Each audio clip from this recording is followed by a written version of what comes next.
বলি 5 বছর থাকলে কি চলে যাবে? তারপরে ইচ্ছা নেই? তাহলে বলি এত মহিলাদের সব ঝাড়াই বাছাই কেন করা হচ্ছে? তখন তো বলা হয়নি যে সব মহিলাদের ঝাড়াই বাছাই করে আমরা নিয়ে এসে 3,000 টাকা করে দেব, 1,500 টাকার জায়গায়। তাই তো সেই না ভেবে মানুষ তখন তাদের মতন ভেবে নিতে পারতো। এখন উঠে আসার পর কেন বলছো 1,500-এর জায়গায় 3,000-কে যাদের ডেকে নিয়ে এসে বসিয়ে দিল গদিতে, এখন তারাই বলছে এখন মহিলাদেরকে ঝাড়াই বাছাই করব? কেন? তারা চাকরি বাকরি করতেই পারে, তাদের 3 কামরা ঘর থাকতেই পারে। 3 কামরা ঘর থাকলেই কি সে বড় লোক? কেন সে ওই 3 কামরা ঘরের মধ্যে একটা দুটো ঘরও তো সে ভাড়া দিয়ে খেতে পারে। তার নিশ্চয়ই কোনো দরকার জরুরি, তারপরে পেটের দায়, তার সমস্ত খরচা চালানোর জন্যেই সে হয়তো একটা দুটো ঘর ভাড়া দিয়ে ওই একটা ঘরের মধ্যেই আবার অনেকে থাকে। তাতে 3টে ঘর যদি থাকে, 4-5টা মানুষ যদি থাকে, তার যদি 3টে ঘর থাকে, তাহলেও সে পাবে না। এটা আবার কিরকম নিয়ম? একটা বাচ্চা পোলিও খাবে, তাহলে পোলিও একটা বাচ্চার অনেক সময় দেখা যায় হেলথ প্রবলেম এত বেশি ইস্যু থাকে, হয়তো ভালো ডাক্তার দেখিয়ে সেখান থেকে সব কিছু তাকে নিতে হয়, যতই সে গরিব হোক। কারণ করতে হয় অনেকে, গরিব হয়েও যে শুধু ওই পোলিও টিকাটা ওই স্বাস্থ্যকেন্দ্র থেকে নেবে, বাকি তারা ডাক্তারের কাছ থেকে নিতে পারবে না সেটা নয়। যারা পারছে না পারছে না, আর যারা পারছে তারা সেইভাবে খরচা করে করছে, চেষ্টা করে করছে। তা বলে তারা কি বড় লোক?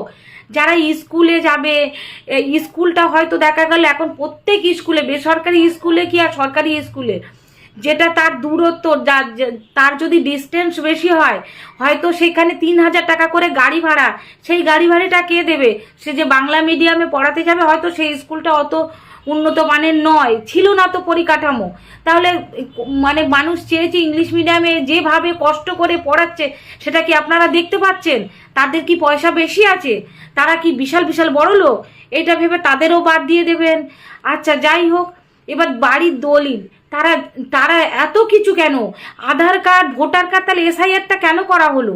এসআইআর করে তাদেরকে বাদ দিয়ে, তাদেরকে যাদের বাদ দেওয়া হয়েছে তারা তো নিশ্চয়ই পাবে না, ঠিক আছে, কিন্তু যারা পাবে নিশ্চয়ই তাদের ভোটার কার্ড আছে, তাদের আধার কার্ড আছে, তাহলে আবার তাদের বাড়ির দলিল মিউটেশন এত কেন? মানে কত পরিমাণে মেয়েদের, মানে গরিবদের কতটা বেশি সংখ্যায় তারা মানে উন্নত, মানে তারা কতটা বেশি পরিমাণে তাদের পয়সা আছে সেইগুলো দেখে না, মানে কতটা ভাবে মানে আমরা আবার সেখান থেকে কালেকশন করতে পারি, সেটাই কি চিন্তা? তাহলে সবাইকে কেন দেওয়া হবে না?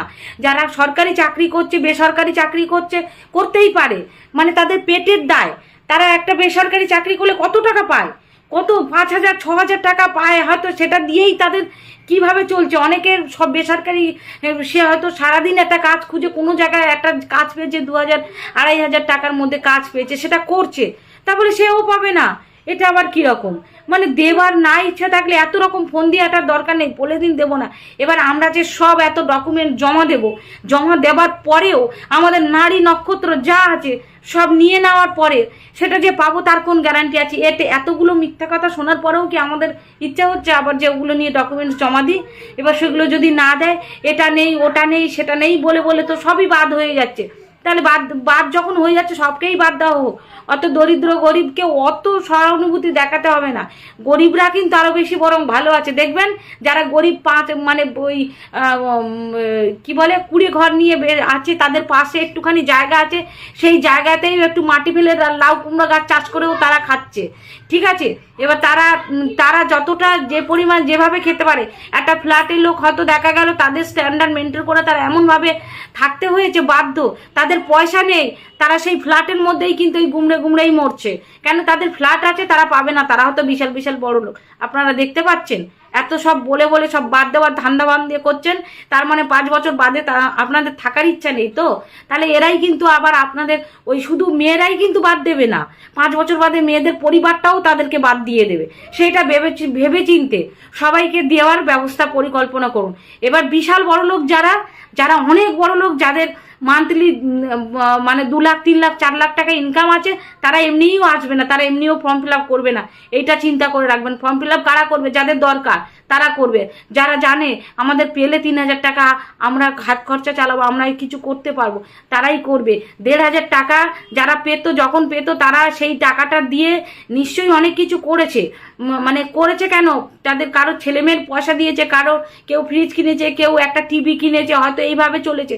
তারা চাইছে যে 1,500 টাকার জায়গায় যদি 3,000 টাকা পায়, তাহলে আমরা 3,000 টাকাকে কেন নিয়ে আসবো না, সেই আন্দাজ করেই তারা কিন্তু 3,000 টাকাটাকে নিয়ে এসেছে। মানে 3,000 টাকার লোককে নিয়ে এসেছে, অর্থাৎ 3,000 টাকার পরিবর্তে তাদের সেই সরকারটাকেই নিয়ে এসেছে। আর সেই সরকার এসেই যদি সেই গরিবের মুখ না তাকিয়ে তারা শুধু ঝাড়াই বাছাই করতে থাকে, ঝাড়াই বাছাইটা কিন্তু তারাও আবারও 5 বছর বাদে ওরা ওইভাবেই ঝাড়াই বাছাই করবে।